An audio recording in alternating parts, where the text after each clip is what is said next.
Trump Putin meet, இதுதான் இந்த வீடியோவில் கவர் பண்ண போகிற விஷயம்.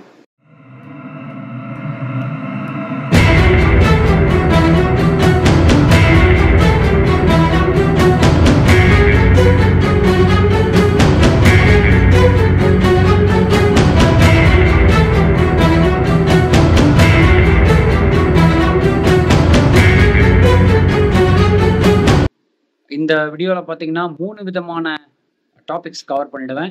முதல் விஷயம், அப்படி என்னத்தான் ட்ரம்ப் புட்டின் மீட்டில் நடந்துச்சு, இது முதல் விஷயம். ஏதாவது ஒரு ஃபார்முலா இல்லைன்னா ஏதாவது ஒரு முடிவுக்கு வந்தாங்களா அப்படின்றது இரண்டாவது விஷயம். மூன்றாவது விஷயம், இனிமேல் நடக்க போவது என்ன அப்படின்றத பற்றியும் பார்த்துருக்கோம். ஸோ இனி நடக்க போவது என்னன்றது தான் மிக முக்கியமான விஷயம். ஏன்னா இதோடைய அவுட்புட் அதில் தான் வரும்னு சொல்லலாம். ஸோ அதனால் தயவுசெய்து இந்த வீடியோவை விடாமல் பாருங்கிறது தான் என்னுடைய தாய்மையான வேண்டுகோள். வீடியோக்களை போகிறதுக்கு முன்னாடி எப்போது சொல்கிற மாதிரி வீடியோவை சப்ஸ்கிரைப் பண்ணிக்கோங்க. கமெண்ட் செக்ஷனில் கண்டிப்பாக கமெண்ட் செய்து பகிரவும். சொல்லிட்டு வீடியோக்குள்ள போகிறேன். அப்படி என்னதான் நடந்தது புட்டின் ட்ரம்ப்புடைய மீட்டிங்கில் அப்படின்னு பார்த்தீங்கன்னா, நமக்கு ஆல்ரெடி தெரியும். பல காலமாக நடந்து கொண்டிருந்த உக்ரைன் போருக்கு ட்ரம்ப் முதல்ல வந்துட்டு நான் ஒரேடியாக புட்டினுக்கு ஃபோன் போடுவேன், இந்த வாரை இமீடியட்டாக ஸ்டாப் பண்ணுவேன் அப்படின்னு சொல்லி தான் அவர் எலெக்ஷனில் செலக்ட் ஆகி வந்தார். ஆனால் அதுக்கப்புறம் பார்த்தீங்கன்னா இப்போ ப்ராக்டிக்கலாக பல விஷயங்கள் நடந்தன. அவர் சொன்னதை நிறைவேற்ற முடியாமல் போனது.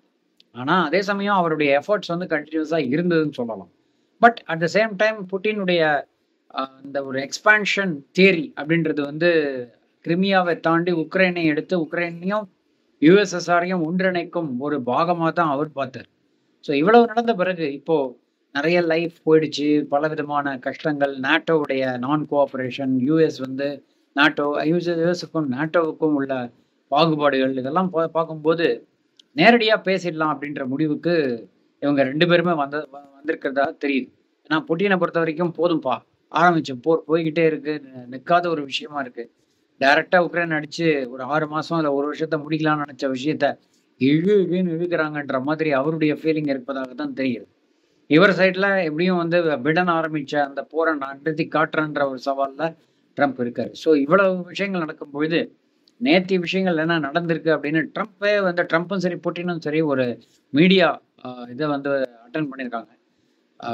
பலமாக எதிர்பார்க்கப்பட்ட இந்த அலாஸ்கா மீட்டிங் கண்டிப்பாக பல விஷயங்களை நிறைவேற்றி தரும் அப்படின்றதுல மீடியாலேருந்து கவர்மெண்ட்ஸ்லேருந்து மக்கள்லேருந்து உலக நாடுகளே வியந்த அந்த ஒரு தருணத்தை தாண்டி இவங்க 2 பேரும் ஜாயிண்ட் மீடியா செஷன் அட்ரஸ் பண்ணதுங்கிறது மிக முக்கியமான ஒரு விஷயம்னு தான் சொல்லலாம். ஸோ இந்த மீட்டிங்கில் அவங்க சொன்ன விஷயம், ட்ரம்ப்பை பொறுத்த வரைக்கும் ட்ரம்ப் சொன்னது நிறைய விஷயங்கள் பேசினோம்.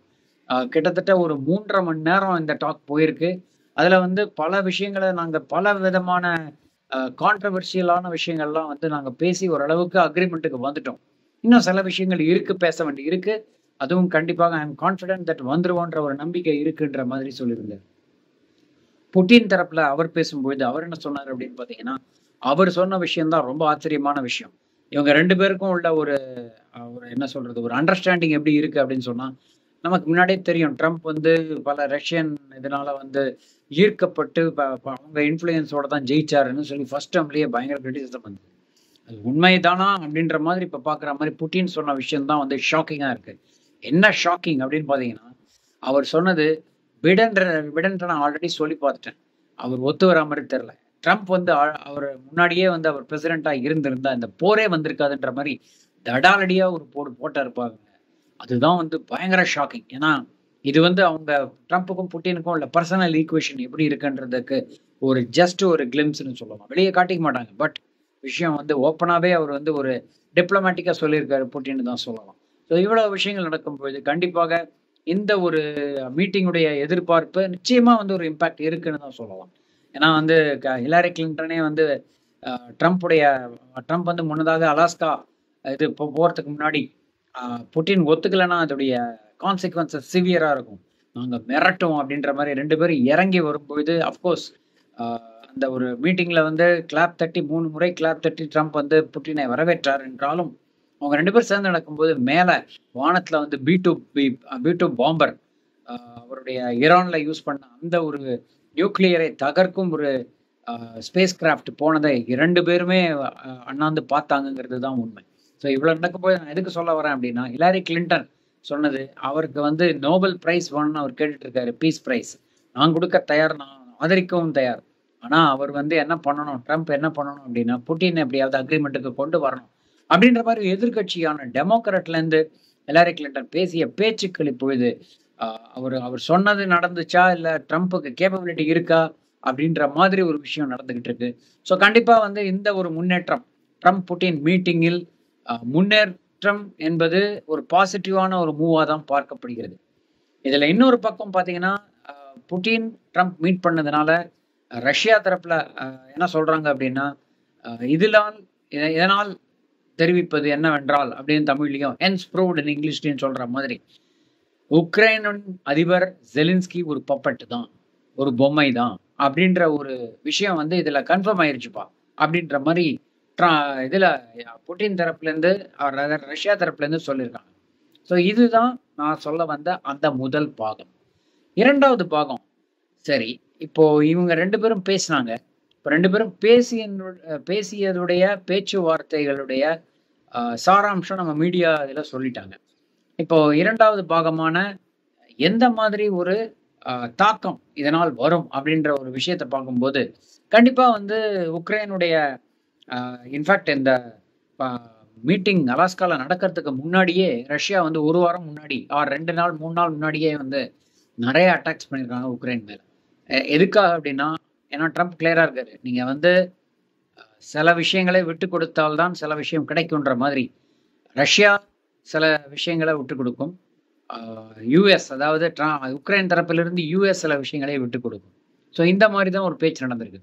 ஸோ அவர் மெயினாக மீன் பண்ண விட்டு கொடுக்கும்னு சொல்லும் விஷயம் என்னன்னா, லேண்டை வந்து அவங்க சில விஷயம் உக்ரைனை காம்ப்ரமைஸ் பண்ணிக்கணும், அதே சமயம் ரஷ்யா சில விஷயங்களை காம்ப்ரமைஸ் பண்ணிக்கணும், இந்த மாதிரி தான் சில விஷயங்கள் நடக்கும் அப்படின்ற மாதிரி சொல்லியிருந்தாரு. ஸோ அதுதான் வந்து இப்போ இது பேச்சுவார்த்தையாக இருந்திருக்குமா அப்படின்ற ஒரு கேள்வியும் வருகிறது. ஏன்னா ட்ரம்ப் நமக்கு தெரியும், இந்த டேரிஃப் கிங் அப்படின்ற மாதிரி, இந்த டேரிஃப் பிரசிடென்ட் மாதிரி எல்லா இடத்துலையும் பயங்கரமா டேரிஃப் மேல டேரிஃப் போட்டுட்டு இருக்காரு.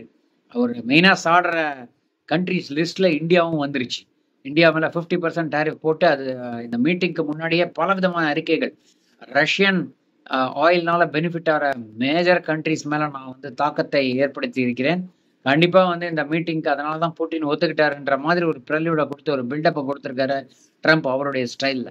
But at the same time இந்தியாவை பொறுத்த வரைக்கும் நம்ம யோசிக்கிறோம் பல விஷயங்கள் இந்தியாவுக்கு எப்படி இருக்கும். ட்ரம்ப்பே சொல்லிட்டார், இந்த மீட்டிங் இல்லைன்னா ட்ரம்ப் வந்து டார்கெட் பண்ணுறது இந்தியா அண்ட் சைனா. இந்த மீட்டிங் இருந்ததுனால மைல்டாக தான் எஃபெக்ட் இருக்குன்ற மாதிரி வருகிறது.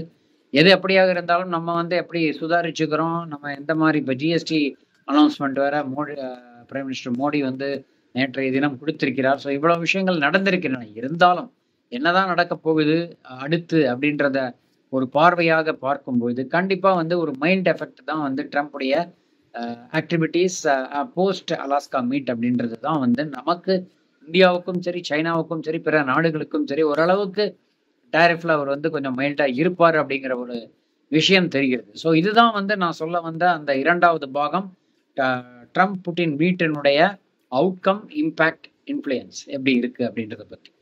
சரி, மூன்றாவதாக இறுதியாக நான் வந்து பல பேரை காக்க வைத்து விட்டேன், மிக முக்கியமான விஷயத்துக்கு வருவோம். இனி நடக்க போவது என்ன அப்படின்றது பார்க்கறதுக்கு முன்னாடி விஷயங்கள் வந்து எந்த மாதிரி மூவ் ஆயிருக்குங்கிறத ஒரு சின்ன ஒரே லைன்ல சொல்லிடுறேன். ரஷ்யா உக்ரைன் வார் 2022 நடந்து கொண்டிருக்கிறது. ரஷ்யா தனியாக இருந்தால் உக்ரைனை ஜெயித்திருப்பார்கள். நாட்டோவின் தலைமையில் யுஎஸ் உடைய பாதுகாப்பில் இருந்த உக்ரைன் கண்டிப்பா இந்த வாரம் வந்து கிட்டத்தட்ட ஒரு 3 வருடங்கள் வைத்திருக்கிறார்கள்.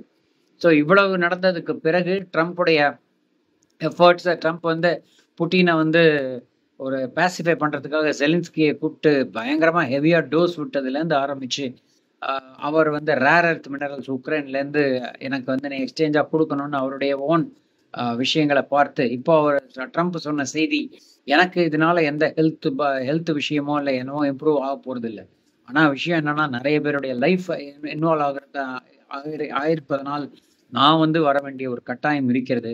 ஸோ இதை வந்து நான் இந்த ஒரு முக்கியமான உயிரை காக்கும் இந்த பணியில தான் நான் வந்து இந்த விஷயத்த நான் எடுத்திருக்கேன். அதனாலதான் நான் இங்க உள்ள வந்திருக்கேன்னு சொல்லியிருக்காரு. இருந்தாலும் மேகா அந்த மாதிரி பல விஷயங்கள் நடந்து கொண்டிருக்கிறது அவருடைய கண்ட்ரிலேயே. ஸோ அதெல்லாம் நான் விட்டுட்டு நான் இங்க வரேன் அப்படின்னா கண்டிப்பா இதுக்குடைய தாக்கம் இருக்குன்னு தான் சொல்றாரு. ஆனா இதுக்கும் அவர் நோபல் பிரைஸ் வாங்கணும்னு சொல்றதுக்கும் பிரசிடென்சி இம்பாக்டை 1 இயர்லயே கொடுக்கணும் அப்படின்ற ஒரு ஆட்டத்தை ஆரம்பிச்சு தான் நடத்திக்கிட்டு இருக்காரு. இதனால அவர் எதிர்த்த உலக தலைவர்கள் மோடி உட்பட பல தலைவர்களை எதிர்த்திருக்கிறார். இன்ஃபேக்ட் இன்னொரு விஷயமும் சொல்லியிருக்காரு. சைனால வந்து ஜீபிங்ட்ட வந்து அவர் பேசியிருக்காரு. அவர் ஜீபிங் வந்து நீங்க இருக்கிற வரைக்கும் நான் தாய்வானோட போருக்கு போக மாட்டேன் அப்படின்னு ஜூன்ல எங்களோட போன்ல சொல்லியிருக்காருன்னு ட்ரம்ப் சொல்றாரு.